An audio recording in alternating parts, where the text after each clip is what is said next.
welcome to a Thursday game day edition of Morning Scone presented by Brock, the Baton Rouge Orthopedic Clinic, Hudco Roofing, HudcoRoofing.com, and RestoredMotions.com.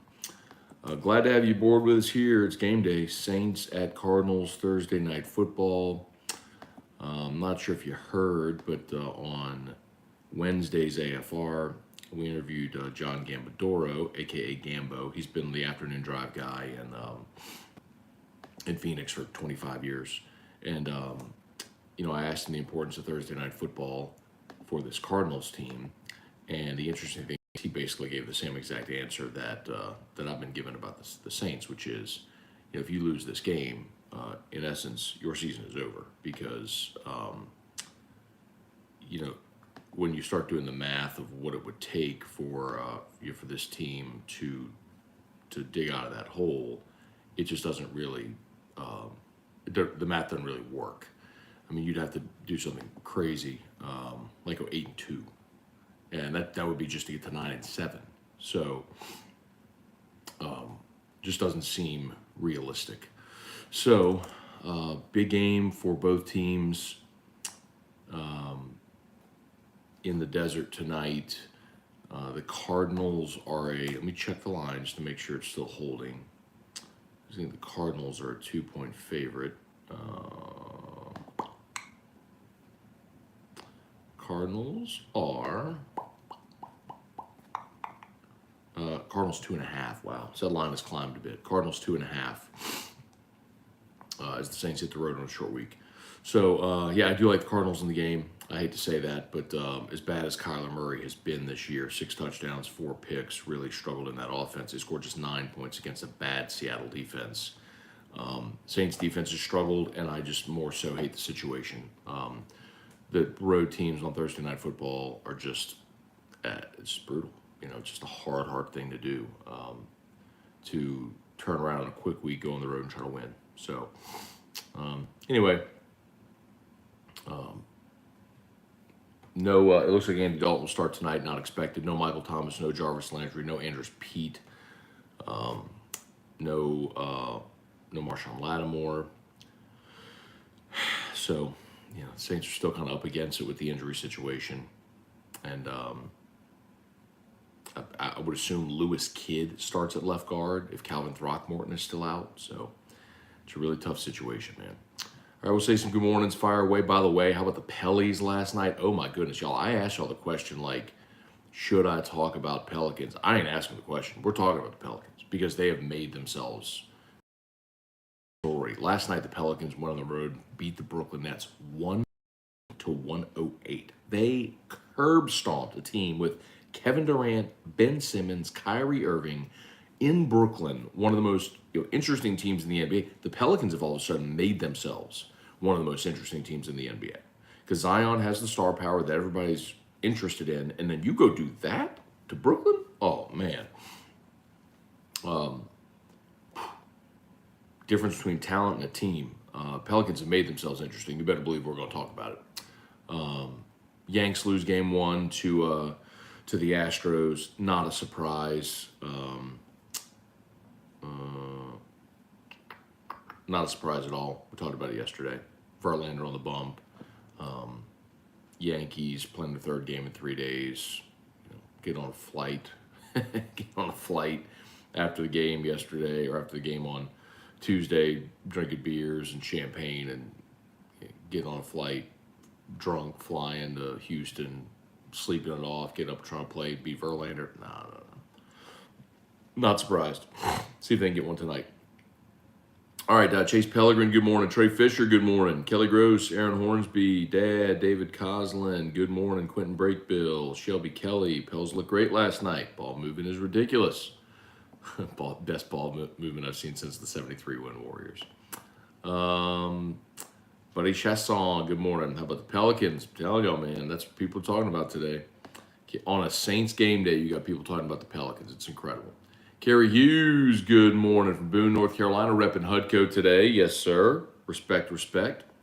Mike Timrick, if they lose, it's time to bust out the bags, bring back the Aints because the Saints have been terrible at home the last few years. Time to move on from Thomas. Need a running back behind Kamara. So here's the thing, Mike. You're not moving on from Mike Thomas, okay? His contract doesn't allow you to move on from him. Even if his dead cap hitting next year is $25 million. So you're not moving on from Mike Thomas. You need to get Mike Thomas healthy and maximize him, whatever that means and looks like. So moving on from Mike Thomas is just not realistic. The interesting question is, if this team does continue to scuffle, the trade deadline's coming up in 2 weeks. Do you look to unload some players? Who that would be, that's tricky because, like you talk about, Kamara's contract, Mike Thomas's contract, Lattimore. I mean, you're not going to trade all your good players, but are there players you're willing to trade for assets if you want to try to get a franchise quarterback and rebuild through the draft? But you'd have to make that decision in a hurry that this is a tear-down rebuild, and I don't know if the Saints are there. Eric Bertrand, good morning. Julia Kaole Lapono, good morning. Tim Gotro, greatest thing about cold weather, there's almost zero chance of me seeing T-Bob in an ugly Hawaii shirt unbuttoned to his navel. I don't know, bro. I wouldn't chance it, bro. Trivia Carter, this game will let us know if LSU will beat Ole Miss. I agree. This game will let us know if LSU will beat Ole Miss. If LSU beats Ole Miss, we will know if LSU will beat Ole Miss. Aaron Hornsby, Trav 504, what's good? Jason H, are the Saints really going to start that kid they just re-signed? Well, that's a bummer. I don't know what just happened there. We just buffered. Oh, that's weird. Oh, we're back. We're back.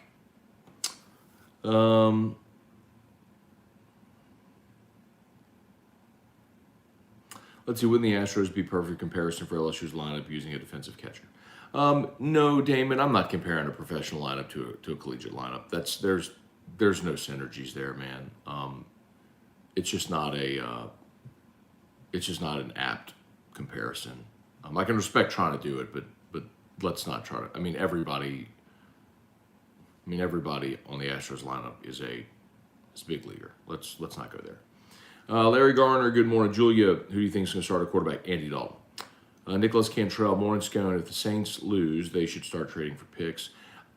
Nicholas, again, we were talking about that a bit ago. I'm not necessarily completely opposed to that, but who do you trade, right? And remember, I tell you all this often, if you're going to trade somebody, you have to have a willing trade partner, which means you have to have someone who's willing to take on that player's contract and give up an asset to do it. So like people are like, hey, trade Michael Thomas. Michael Thomas is untradeable. He has right now, Michael Thomas's cap hit this year with the Saints is $13 million. His dead cap number is 38.5, meaning if he's not on the roster, he counts 38.5. They literally can't afford to trade him right now because you'd have to free up $15 million in cap space, which they can't do. So if you trade him after this season, his dead cap number is $25.4 million. So meaning if you trade Mike Thomas, he's not on your roster next year, he still counts $25 million against your cap. It's just, now you could trade him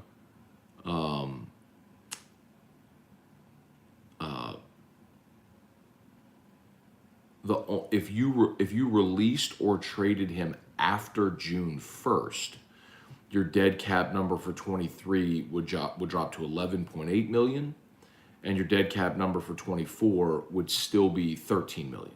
So if this completely goes to hell in a handbasket, you could release or trade him after June 1 and save a bunch of money. But I don't know who would, again, give you an asset for the right to pay a injured, aging player $28 million next year.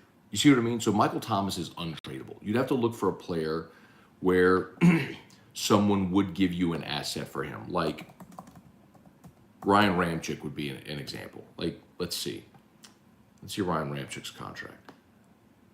So Ramczyk has a potential out after 2023. But let's look, I I forgot they restructured him. So Ramchik's dead cap number for the Saints next year is $39 million. So like if he's not on the Saints roster next year, he costs you $39 million. It costs you $21 million for Ramchick to be on your roster, or it costs you $39 million for him to not be on your roster. Do you understand what I mean? Like it has to make financial sense both for the Saints and for the trading partner, and there just aren't many because of the way the Saints structure deals. Wendell Norman, what's up? Brian Irwin, morning, Matt. For LSU to win, do they need to be as efficient and dynamic as they were against Florida? No, I don't think it needs to look like that, where you score on 6 straight drives and you put up 45 points. You're going to have to score in this game, and I think you will. I think the bigger thing is, like we said against Tennessee, you have to be able to get stops. You realize Ole Miss is going to move the ball and they're going to score, but like what Kentucky did against them, held Ole Miss to 22 points. Kentucky forced 4 punts. They forced a turnover. They forced a 26-yard field goal, so they came up big in a red zone possession. You know what I mean? Like, that's kind of what you have to do. Jason H., Brad David, for your overrated, underrated segment on AFR, can we send suggestions? Yeah, absolutely. Send suggestions. I like that idea. Maybe we'll start doing that. Aaron Hornsby, go Pelicans. Eric Wilderrotter, based on the guy you had on AFR yesterday, seems like the Saints team total under is the best bet on the board. I guess you're talking about Mike Triplett. I don't know what the team total under is right now, honestly. Joseph Feltwell, morning. How does the defense work on tackling when they probably don't tackle during the practice week? That's tough, isn't it? Taz Johnson, I think the Saints defense misses CJ. Gave the defense their juice and swag. Now the Eagles defense have the juice. Not just the juice, Taz, but in a very literal sense, look at what happened on Jamar Chase's touchdown. Bradley Roby and Tyron both had an opportunity to tackle him, couldn't get him on the ground. I kind of like CJ in that spot. You know what I mean? Some of those big plays the Saints have allowed this year in the secondary, I get it, man. You got to decide who you're going to pay. Hunter Broadhead, Jason H. Thought I saw Dalton was out, but I'm glad he's... Whoa. Hang on. I have not checked this morning. Let me check. Hang on. I'm sorry. Hang on. I have not checked this morning.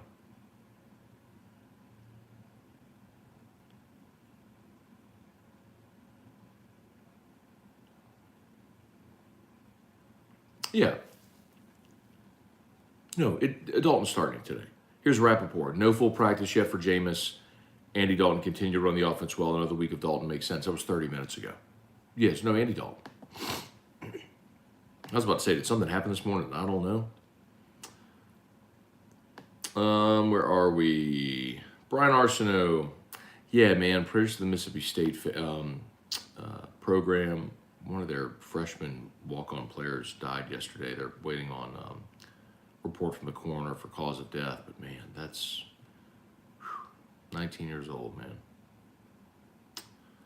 Brant Robang, morning, Matt. Do you think the D-line is performing average or above average?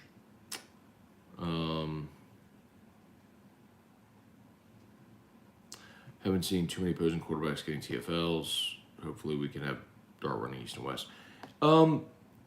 So, Brant, I think, first of all, losing Mason Smith was massive. But Mekhi Wingo's been awesome. He's been your leading tackler among defensive linemen. I think B.J. Ojolari has played really well at that jack position. Jaquelin Roy, I think I had a little bit of a higher expectation for him to make some more splash plays, which you haven't really seen. Not a knock, just to maybe had a higher expectation. I think the problem with the defensive line is you just don't have great numbers on the interior. And Mason Smith's injury, I think, really certainly affected that. But this defense is built around the linebackers. I mean, your defensive coordinator is a linebackers coach, and so the D-line is made to eat up space and blocks and allow your linebackers free run to make plays. So, like, Baskerville's your leading tackler, followed by Penn, then Ward, Brooks, Perkins, and then Mekhi Wingo.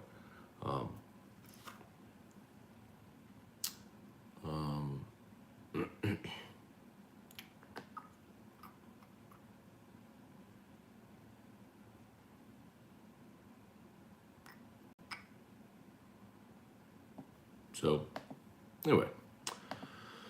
Glenn Crowdis, morning, Matt. Despite the special teams problems, if we beat Ole Miss, Brian Kelly's done an amazing job heading into the bye. I think he's already done an amazing job heading into the bye. To rally this team after that Florida State game, yeah. But yes, I agree with you. I mean, I thought at the beginning of the season they would split October. I thought they'd go 2-2. Right now they're 2-1. But I thought they'd win one on the road, win one at home. So they won on the road. I thought, and then they lost to Tennessee. I figured they'd lose to Florida, beat Ole Miss. Well, they beat Florida. So now can they win at home against Ole Miss? I think they can. So yeah, I think they will. Brian Wynn, David Tolson, good morning. Do you believe in the Wolverine blood theory Russell Wilson is promoting? I have no idea what that is. As always, I'll shout out to Brock, Baton Rouge Orthopedic Clinic. Of course, if you need an orthopedist, Brock is the best. brortho.com, brortho.com. Inside of the Surgical Specialty Center right there in Bluebonnet near Perkins. Of course, Hudco Roofing, hudcoroofing.com. Tell you every day to do business with someone you know. Hudco's pinned in the chat. If you would just click that link, fill out the contact form on the homepage, give you a free, no obligation roofing inspection. Got Tyler Alexander in there as a realtor. If you're a realtor and need to get to the closing table and you need help from a roofer, we would love to help. Hudco Roofing. And of course, Restored Motions. Crystal Poche over at Restored Motions is going to start shouting out Crystal every day here. She's the best. You got pain, she will help bring you out of that pain. If you've had chronic pain, if you've tried everything, call Crystal Poche. Go to restoredmotions.com. Just book a session. You'll be glad you did. restoredmotions.com. Let's see. Slightly concerned about us scheming against Kiffin's play call. Hope we have enough to slow them down. All right, I'm going to say this again. I think there are too many people that are overly concerned about Ole Miss because they are ranked 7th in the country. And it's not to minimize Ole Miss. It's not to minimize Lane Kiffin. I think he's a great coach. I think they have some really good players on that team. So please don't misunderstand me with all that. What I'm saying is Ole Miss being 7-0 and ranked 7th has a lot of people overvaluing them right now. Let me remind you that 5-2 unranked LSU is favored over 7-0 top 10 Ole Miss. That should tell you a lot. I shared this on AFR, shared it on Scone and T last night. I'll share it again here. Troy outscored Ole Miss 10-7 over a 36-minute span in that game, more than half the span. Ole Miss didn't scored 7 points in a 36-minute span of that game. Georgia Tech, who's terrible and fired their coach, held Ole Miss to 7 points over 31 minutes. Tulsa outscored Ole Miss 13-0 in the second half and 14-7 in the first quarter. Basically, Ole Miss had a giant second quarter and then coasted. Didn't score again. Kentucky, remember, Ole Miss got up with 2 scores early in the first quarter. Over the final 3 quarters, final 45 minutes, Kentucky outscored them 19-8. Ole Miss had a 5-point second quarter, a 3-point second half against Kentucky. Vanderbilt led Ole Miss 20-10 with a minute to go in the first half. Ole Miss was held at 10 points by Vanderbilt, till a minute to go in the first half. And then after Ole Miss got up 21-0 on Auburn, Auburn responded with a 24-7 run. My point is, there's a lot of teams that have figured out how to slow Ole Miss's offense. You got to understand the flurry is going to come because they're talented, good, and well coached, all the things you said. The flurry is going to come. It's withstanding that and continuing to plod forward, which LSU has done all year. Trey Potan, good morning. Larry Freeman, Jeremy Wiley. Glad I brought the Midwest weather down here and not hot and muggy. Dale Broussard headed to U Club for the Taft Golf Tournament tomorrow. Hopefully it warms up. It's supposed to. I think it's the high today is like 80, actually. High of 73 today. So it's going to get, so then the low tonight is 49. It'll get warmer. So it's going to be nice. Craig Duga, if the Saints lose, they should trade for a new head coach. Let's bring back Sean Payton. Stephen Dufour, Reagan Lee, is Olave playing? He is. Craig Duga, all my life I've been a cold weather person, but I guess with age everything changes. I feel the cold in my bones. I'm not a cold weather person. I've never been. Hate the cold weather. I take 110 over 10 every day. Ty Fly, does Thomas get paid for games he doesn't play? Yes. He's on the roster, so yes. His salary, there's guaranteed parts of his salary, and it's divvied up over 17 weeks as game checks. Jason Truax, what's good? Good to see you last night, Truax. Appreciate you coming out to Olive or Twist for Scone and Tea. Jeremy Wiley, the Louisiana Heat made me enjoy cold weather when I moved to Oklahoma in 2009. Clayton Knight, did you see an Alabama player struck a Tennessee fan walking off the field? I did see that. So is Jermaine Burton. He's the transfer wide receiver from Georgia. He kind of slapped some girl upside the head. And I saw he got arrested, which is, I get it. I get it. He hit a girl upside the head. Arrested for that? Definitely not a good decision. The wrong thing to do and all that. That's similar to the cameraman pressing charges against Devontae Adams. Come on, man. Jeremy Wiley, Ole Miss has 109th strongest schedule. That is true. They are 109th in strength of schedule. And I would submit to you that if LSU had played Ole Miss's schedule, LSU would also be 7-0 and probably ranked in the top 10. Robert Scott, I think it's time to think about trading Michael Thomas. I think he wants to. Robert, I guess you're just jumping aboard here, Robert. I've already gone through this. It's literally not a possibility to trade Michael Thomas because of his contract. I'll go through it again real quick because you just jumped aboard here. But Michael Thomas's contract this year, his dead cap hit is $38 million. Next year, so in dead cap means that's what the money that counts against the salary cap, even if you're not on the roster. Next year, that number is $25.4 million. So if Michael Thomas is not on the Saints roster next year, it still costs you $25 million against the cap. And you might say, well, who cares? Eat it. Okay, that's fine, but you have to have a trade partner. So someone has to be willing to give you an asset to take on Michael Thomas and his contract, which next year carries a cap hit of $28.2 million.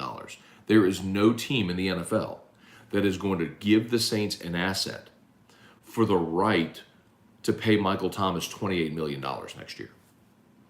There's just no team. That is not a possibility. Your only option is to get Michael Thomas healthy and try to maximize him. Dawn Rushing, good morning. Kevin Boudreau, good morning.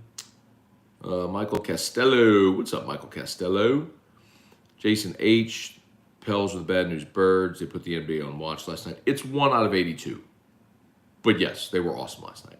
It was fun last night at Oliver Twist. Well, T-Bob and I were doing the show. I had the Pelicans game on my tablet. And I had the Yankees game cast, and the game was on over my shoulder. So every now and again, when I'd look at T-Bob, I was actually looking back at the game. So I was trying to follow the two last night. Jonathan Martin Scone. It'll be interesting to see what Saban does with Burton.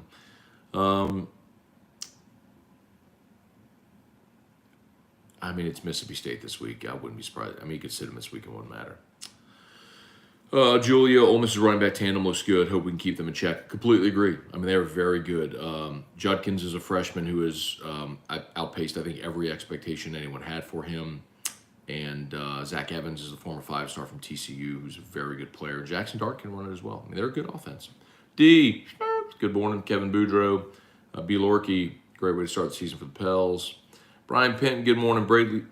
Bailey C., I graduated with Ali Gay and Jerry Jenkins. Oh, at LSU? Okay, that's cool. Kyle Milliken, Saints steady, having to pay Mike Thomas. and he literally never plays. That ain't your money. Why do you care? I mean, you should, as a fan, you should just want him on the field. So I never understand that, man, we got to pay him this or a coach is making that. It ain't your money. Why do you care? It ain't your money. I mean, you just want him to win.